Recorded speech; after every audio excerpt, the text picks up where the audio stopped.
Welcome to our daily vlog!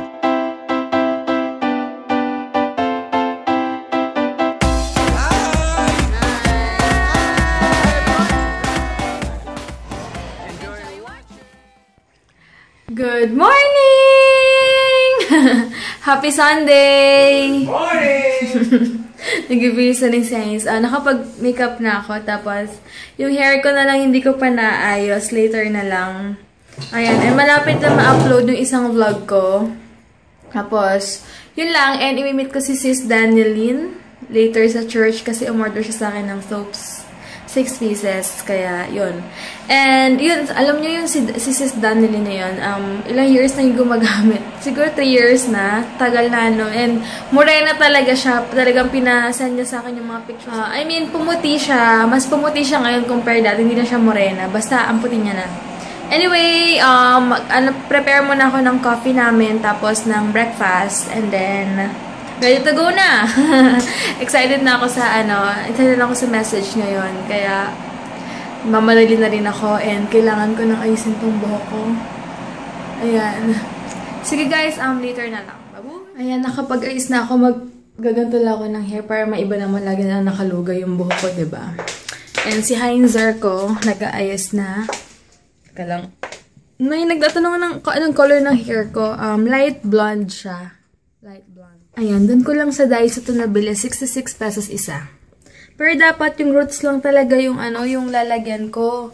Kaya lang may natira. So, lahat yung mga dito nilagyan ko. Yung sa likod nga wala eh. Pero siguro kapag, humaba na lang siya ulit dito, yung roots ko, kukulayan ko na lang lahat. Ngayon, iyaan ko na lang siya na medyo walang color sa dito sa baba-baba. Ako na lang nagkukulay ng buhok ko kasi medyo magastos kapag sa salon ako magpapaayos. Tapos, every month, diba? So, kung kaya ko naman, so, ako na. Kung kaya nyo rin, go. Yan na guys, ng aking asawa. Hi ka. Hi guys. Just done folding my sleeves. And kami magsisimba. Turn na po kami ngayon. Hindi po to black, dark blue po ito. Pero ako may design lang na blue. Turn na po kami ngayon. Pupunta sa church. Yes. Bukas back to work na siya. Mag-isa na naman ako. Yeah, dito tayo sa light para Oo nga, ayan. Para kita. Teka, isa ko nga yung buhok ko. Magpipicturan muna kami. Maya ako na pala tali yung buhok ko kasi medyo basa pa siya. Naalala ko, masisira na naman yung buhok ko. Medyo okay na nga siya. Nabubuhay-buhay na siya dahil dun sa hair lotion na ginagamit ko na bigay yung una, bigay ni Ate Jodel yung Clariel ko. Clariel ba yun? Clariel. Basta yung brand na yun. Tapos ngayon si Sis Ayana naman, binigyan ako ng bago. Sakto nga yung bigay niya ng hair lotion kasi paubos na yung unang binigay sa akin. Kaya thank you so much sa inyo, Ate Jodel and Sis Ayana. Kaya medyo nabubuhay-buhay na yung buhok ko ngayon. Hindi na siya ganun ka-dry. Ayan. Sige guys. Wait lang. Yan, dito na kami ngayon sa Festival Mall. Yippee! May ginagawa na naman bagong building dun, no? Dito na kami ngayon sa loob ng Festival Mall. 10:30 pa lang eh. So, may 30 minutes pa kami. Lakad-lakad mo na. Cute lang pants. Ayan, cute naman yun. Si ate pala yun. Year of the Wood ship na yun. Ganda naman dito. Dito clear na. Wala masyadong nagtitinda. Ikat na kami. CR muna kami bago pumunta sa church. Tignan nyo guys, oh. Cute, oh. Pag gusto nyo, i-register yung mga anak nyo. Maganda yan.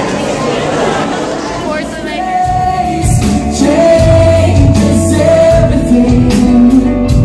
This place changes. March 7, we will be having our Discipleship 2015. That's why for those of you who are Victory Group leaders, as well as it will cost us something. Following Jesus is a costly one. How I wish, sana okay na tayo when we accepted Jesus in our lives as Lord and Savior. How I wish it's done. How I wish, all we have to do is to just receive Him in our lives as Lord and Savior, and then immediately we'll go to heaven. But again, that's not the case. after accepting Jesus, we know that we're still here on earth, and God still wants to do certain things in and through us. And there will always be time, darating po sa buhay natin, where each of us will be confronted with this reality. Reality of what? Of really understanding if we follow Jesus or if we are just part of the crowd. Alright? So, may I request you to all of and I hope today we would understand what it means to follow Jesus. So again, what does it really mean to follow Jesus? For me, following Jesus is putting Him above all else. Basic, simple. Maybe we have already heard this. Maybe we have even said this from time to time. But what does it mean for us to follow Jesus, and what does it mean putting Him above all things? Honestly, I've talked to a lot of people, even Christians. A lot of people are afraid to follow Jesus. You know why? Because they are afraid that Jesus might ask them to leave everything. The way they live their lives, their wealth, the comfortable lifestyle, and even go to a mountain.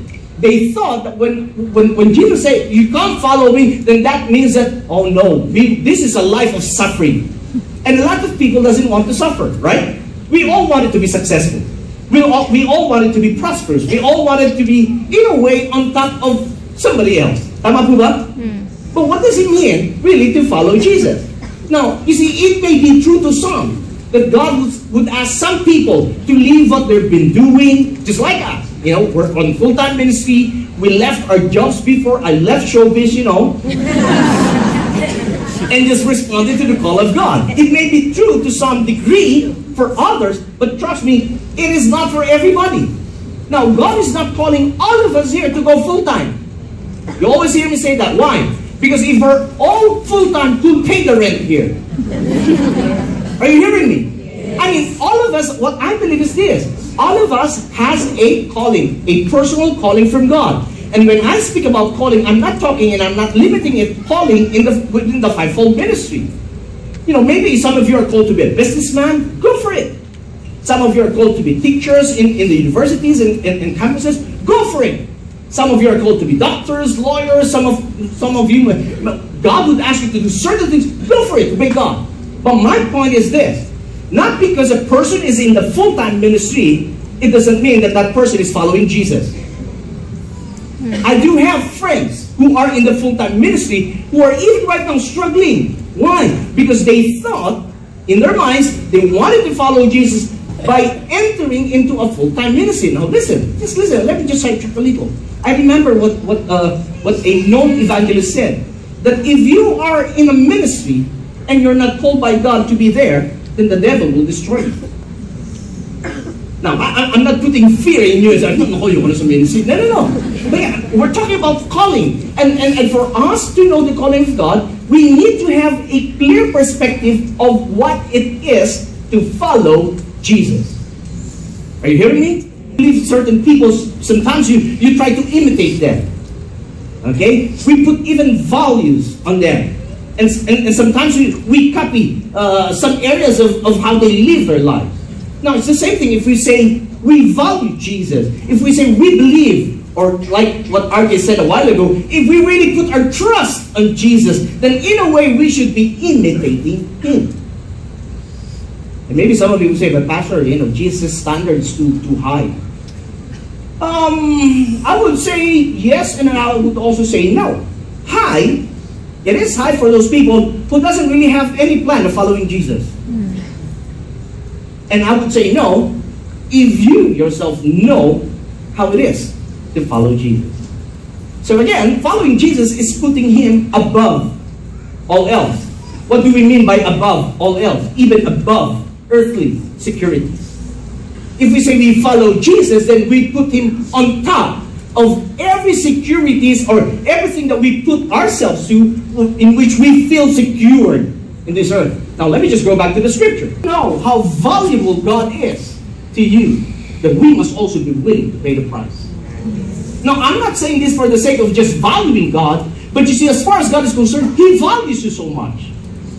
And God paid a high price by sending His only begotten Son to live with us, with man, and die for our sins. Jesus values you so much. That's why He gave His own life for you and me. Now my point is this. If Jesus has valued us so much, then what would stop us from really valuing Him? We try to impress God. Sometimes we want to make promises to God simply because we're asking something from God. And many times when God answers those prayers, He has done His part. The problem is we have not done ours. Just like this man. He said, I'll follow you, Lord, wherever you go. And you must say, are you sure? And say, you know what? Foxes have holes. Birds of the air have net. He washed the feet of His disciples. So secure. Hindi, ba't hugas ang paan nyo? Tignan nyo yung mga paan nyo, tsura ng luya. Mas hugasan ko. I'm the Son of God. I'm the second in the Godhead. You should be washing my feet. No, He's so secure. The Bible says He knew He came to the Father. He's so secure. And Jesus was willing to go anywhere the Father tells Him to go. And so when this man said, I'll follow you, Lord, wherever you go. Come on. He said, hello. Foxes have holes. Birds have nests. But the Son of Man has nowhere to lay His head. Again, there is always a cost to follow Jesus. Following Jesus is not being a member of a certain organization or a certain religion. We always say this, no religion can ever save you. Victory cannot save you. Hello? Only Jesus can save us. And we need to understand the importance of what He did for you and me so that in turn we can respond right, not just out of emotional impulse. We pray, wala nang balahibong tumatayo. Because in the first place, wala ka namang balahibong. You should enjoy life. God wants you to enjoy the fruit of your labor. Hello? God wants you to in a way, to be blessed so that you can be a blessing. Are you following me? Don't get me wrong. Because again, as I've said a while ago, a lot of people are afraid to follow Jesus because they thought that if they would make a decision to follow Jesus, then Jesus would ask them, okay, you leave your job, you give your wealth to the poor, and so on, and follow them. Oh God, I'm not ready for that. God, I've been working for almost a century.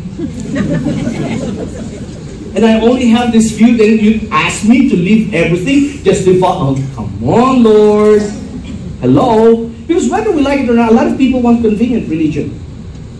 But as a convenient religion, they wanted to still live the way they wanted to and yet go to heaven. Tignan mo katabi sa'yo, buting lang hindi ka ganun. We must be willing to give up what others consider as necessities. Again, don't misquote me, okay? God is not against you enjoying life.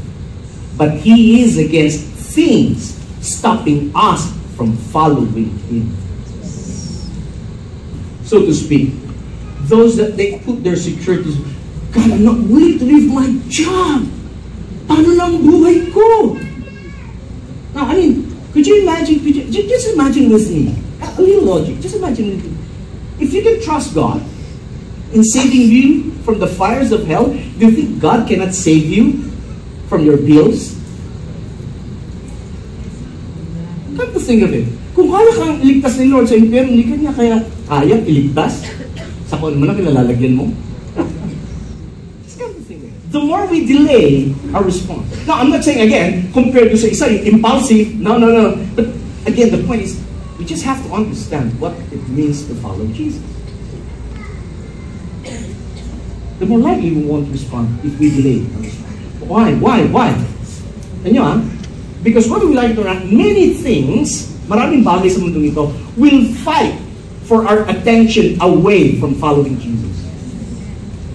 Maraming nanakaw sa attention natin para sumunod kay Lord. I mean, if I be the devil assigned to you, I'll do everything to distract your attention away. Get your attention away from God. I'll show you the wealth that this world offers. I'll show you the fame that this world offers. I'll show you all the things that are pleasing to the flesh. just for you not to follow Jesus. I'll do that. If I be a devil assigned to you. And that's the reality. Now, this is what I discovered. Di ba tayo mga Pilipino? You know the araro, the plow? Di ba? When iba high-tech tractor na gamit. So let's just go back to the original, the plow. Tayo mga Pinoy, di ba? Lagi ng mga magsasaka doon sa field. Yung isa, kalabaw. Di ba? Si Tagpi. Ano pa kami? Tagpi. Aso pala yun. Ha? Slaw. O si Slaw. Yun, tama ba? Now, to the Jews, they do it a little different. What they normally do, kunyari, if this is the plowing field, usually at the end of the field, meron silang marker. And they would always fix their eyes in that marker. And so they would start plowing the field. Okay? And they would never lose sight of that marker. Why? Because if not, if they would lose sight of that marker, they will be unable to plow straight. Imagine nyo ba kung yung bukid nyo parang highway? They don't do that. Because they will lose sight of their objective and goal. Same thing with us, guys. The Bible says, we look unto Jesus, the author and the finisher of our faith. That's our goal. That's our objective. To go to Jesus, to be like Jesus, to fulfill His purpose in our lives. And like plowing the field, we have to look at Him. Now, ito, mas ano sa atin ito mga Pinoy? Ano yung sabihin natin Pinoy? Ang hindi sa pinanggalingan, pag nadapa malalim. I mean, again, that's a different meaning. But my point is this. If we will always look at something else apart from the Lord, then obviously we will lose our goal. We will lose our objective. The world is offering us a lot of things just for you and me not to fulfill our calling from God. To distract our attention. Now this man, nothing to lose, everything to gain. Hello? Everything to gain. Because what the Bible says, if you seek first His kingdom and His righteousness, what the pagans are looking for will just be added to you. Nothing to lose, everything to gain. I mean, will we allow the things of this world to really grab us and let it become our burdens for us to fulfill the call of God? Hi guys, di ako nakapagtali ng buhok. Paano ba naman nakalimutan ko sa kotse? Anyway, ganda lang word kanina, ha? Ang ganda talaga ng word kanina, guys. Basically, bottom line ng sermon kanina is, of course, the art of losing oneself, or the art of losing yourself, myself, just to go ahead and follow Jesus. Basically, giving it all for Jesus. So, it doesn't matter if you leave lahat dito sa mundong ito, kasi we can never go ahead and bring this to heaven. And at the same time, following Jesus, bottom line is everything to gain, nothing to lose. Tama, diba? Nakaka-remind lang din syempre sa atin na minsan kasi nag-worry tayo, kailangan lagi tayong merong pera na nakatabi or kung ano man na meron tayo sa mundo. Minsan, iba nga natatakot mamatay dahil alam niyo yun, may iwan yung mga kung ano-ano sa like sabi ni Pastor kanina, yung assurance niya is if Jesus can go ahead and save you from the fires of hell, kung si Jesus kaya na i-save ka sa impyerno, can He not save you sa mga utang mo, sa mga bills mo, sa mga bayarin mo? Something to think about, something to ponder on. Tama, diba? Kaya nakaka-remind na naman sa atin yun, lalo na sa amin, para naman kami na-refresh ngayong araw na to. So ready na kami i-face tong week na to. Wait lang ha, hinahanap namin yung yung Super Bowl ba yun? Wait lang. Hinahanap namin yung Super Bowl, try namin yung kunin mo. Medyo maraming tao ngayon. Kasi linggo pala. Ang ganda ng batang to, super pretty. Cutie patsuri. Ang kukit ng mga forma nila. Cute. Dito yun. Dito kami tingin ng mga food. The name above all names. Ayan. Kaya na-excite na naman ako harapin tong week na to kasi na-refresh na naman ako. Yun yung advantage kapag talaga nagsisimba ka. Kasi You get mariremind feeding. ka eh. Yes. Yeah. For free naman eh. Hindi ka naman magbabayad. Wala namang entrance fee. So, bakit nga- hindi bigyan ng Sabi time nga ni magsimba Pastor talaga Sandy doon? dati, sabi niya, 1 week, 7 days without God will make 1 week. Week as in W-E-A-K. Nice, di ba? Correct. So guys, nagutom kami ng food dito. Feta. Kaya titignan ko kung anong mga food dito. Ito, beef with broccoli. Wala pa siya. Pagbibigyan ko na lang tong si Renz kasi isang araw niya pa kinikrave yung pinalot sa may food court ata yun. Kaya sige, good na lang kami. And may itlog na maalat. Na-addict ako ngayon sa itlog na maalat eh. Addict. Dito na kami sa binalot. Every Sunday meron sila dito. Ay, everyday ata. Ewan ko. Ito. Mga medyo affordable na mga bagay-bagay. Lakad na kami. Punta na kami sa parking. Maaga kami uwi ngayon kasi tatakbo kami mamaya. Dito kami ngayon sa eye to eye. Si Heinz tumitingin ng mga pang-commute lang daw niya kasi, di ba, mahirap na isuot sa commute yung mga Ayan. Kaya tumitingin siya. Kotse na kami, medyo madilim. And hi pala kay Paula Angeles and sa parents niyang si Maricel Engelbert. Engelbert Angeles. Angeles. Si mami niya, si Maricel, daddy niya, si Engelbert, and ang surname nila is Angeles. Maricel, Tita Maricel and Tito Engelbert Angeles. Kamusta po sa inyo? Maraming salamat po sa panonood ng vlog namin. And sabi nga po ni Sis Paula na nag-enjoy po kayo manood ng vlog. Nakakatawa. And antayin po namin yung pagdating niyo po dito at magsimba tayo sa Victory. Tama po. Antayin po namin po kayo. Thank you po, Tito at Tita. Yes. Balitaan nyo lang po kami kung kailan kayo magsisimba. So magkita-kits tayo dito. Nakakatawa lang. Thank you so much po. Thanks! Ayun, mag-seatbelt muna ako.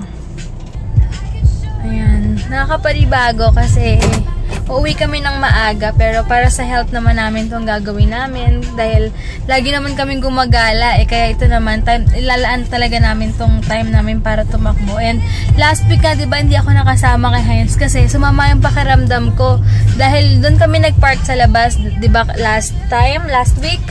Tapos pagpasok ko sa kotse galing kami sa sobrang lamig tapos kotse sobrang init na para kaniluluto kaya sumama talaga yung pakiramdam ko. Hindi ako nakasama sa kanya pero ngayon ready talaga yung katawan ko and ready ko yung sarili ko tumakbo ngayon dahil nga sa sobrang daming pinakain sa amin ni mama and ang daming pinauwing food na sobrang kain talaga kaya kailangan mag-workout. Ano siya? Oo. Sa MRT. Kailangan na rin i-ready lagi yung sarili niya kasi lagi siya nagko-commute going to work, diba? Ang dami niyang pinagdadaan ng sakay and MRT, akyat sa MRT, mga ganyan ba? Tapos yung mga bunggu-bungguan pa sa bus, bungguan sa MRT. So kaya palakasin din yung mga shoulders. Para pag ginanong-ganong ka, di ka bibigay. Tuwan-tuwan naman ako. Medyo malakas-lakas tayo. Correct. Sige guys, magbayad muna kami ng parking. Tapos, yun lang. Medyo nagtaas pala yung parking dito. Lahat nagtaas, pati yung barbero ni Heinz kahapon. Nagtaas na rin. And Lahat nagtataas kaya nga ako magtataas na rin ako ng presyo Dahil? Para tawagin niya ako mahal. Pick up. Boom! Boom, panis. Ayan, ano yun sabi ko yun dito, dati flat rate lang dito is 20 pesos, ngayon 25 na siya. And thank you sa pambobola niya Sis Myri and Sis Ayana. Sabi ni Sis Myri, mukha daw akong sweet 16, si Sis Ayana naman 14. Talagang mahal na mahal niyo ako, maraming salamat. Tawang-tawa ako after church na ba? Sa itong dalawang to, binabola ata ako But anyway, thank you so much mga sis. Uwi na kami. Pahinga muna kami siguro mga oras na ba? 2 na. 4:30 kami tatakbo. So may 2.5 hour pa kami. Nak, si ate Si ate, tiyan niya. Open window pa. Goodbye, Festival Mall. See you this week. Ayan. Wala masyadong kotse. Iba siguro nagpapahinga pa. Mamaya pa lalabas. Kaya super clear pa ng kalsada. Bibili kami ng banana para may stock na kami. Hi guys! Naghilamos na ako. And naka-edit ako kasi kayo na pa ako nakaayos. Tapos, medyo maaraw pa. Pero ngayon, 4:35 na. Tatakbo kami ngayon sa SM! Yippee! And ayun yung outfit ko. Hindi ako magsasauna suit ngayon kasi para mas marami ako matakbo, no? Yep. Kasi iba kapag nakasauna suit ka, madali kang hinga rin mapagod. Syempre kasi nalabas agad yung, yung pawis mo. So ngayon, mag-e-effort ka talaga para pawisan ka, which is good din naman. Much better naman yan. Kaya, tsaka mas tatagal, mas long lasting ka ngayon dahil ayan, mas yung long training lasting mo na sa sauna suit. So this time, hindi ka agad papagod pag without ng sauna suit. Yun, kaya, yun Kaya lang. tinanggam? Yes. Sige guys, tatakbo muna kami. Yan, dito na kami sa SM. Medyo mainit pa, pero antay lang namin na mawala yung araw konti. Mahirap na kasi medyo maaraw-araw pa. Ayan, naka-all black lang pala ako ngayon. Yan, ganyan lang yung outfit ko. Yan guys, naka-ano lang kami dito. Nakaupo lang muna kami habang inaantay mawala yung araw. Sunset. Pag sunset. Nakaupo lang ako. Sabi ko mag-SM muna kami. Picture natin. Sige guys, napipicturean lang kami dito. Wait. Yan, inabot na kami ng ng dilim. 13 minutes na lang patapos na yung 1 hour naming takbo. Antayin ko na lang si Heinz umikot, tas uwi na kami. Lalakad kami pa uwi. In fairness, marami ring tumatakbo dito. May mga aso sila, matatanda, mga babae, lalaki. Kaya hindi nakatamad tumakbo. Ayan, hindi nakakatamad kasi may mga kasama ka. Grabe lang din kasi super sakit sa legs. Kaya for sure, ang sarap matulog nito. Grabe. At saka lamig ng hangin, ang dali matuyo ng pawis. As yan, kulang muna ako dito. Grabe, ang sakit ng legs ko. Ang sarap matulog nito for sure. So Tuesday yung gym pala namin. Gabi kami magdi-gym siguro pag uwi ni Heinz. Kasi may pasok na siya Monday to Friday. Ayan, bahay na kami. Mamaya magbabanana and noodles lang. Cup noodles lang kami. Pahinga muna since naglalaba para bukas. Para wala na rin akong masyadong lalaban this week. Nilaban niya na yung mga sinuot namin last week. Pero ilang days lang naman yun. But anyway, later na lang guys. Pahinga muna, sakit ng legs. Fish and chips na lang daw kami. At niluto ko na itong natitirang fries. Para maubos na rin. Tagalin rin ito eh. Buti okay pa siya. So, yung fish fillet. Ayan, nakaligo na ako. And hi pala kay Gavin and Sab. Hi, mga kiddos! Anak ni Sis Arnie or Ate Arnie. Hello po! Kakatuwa naman yung anak yung nakikinood din sa vlog namin. Sobrang thank you. Pasensya na sa itsura ko. Wet look. Anyway, good night. Thank you for watching guys and God bless. Sana nag-enjoy kayo sa vlog today. Kahit hindi ka masyado gumala. Pero ulit, hi kay Gavin and Sab. Thank you so much. And Ate Arnie.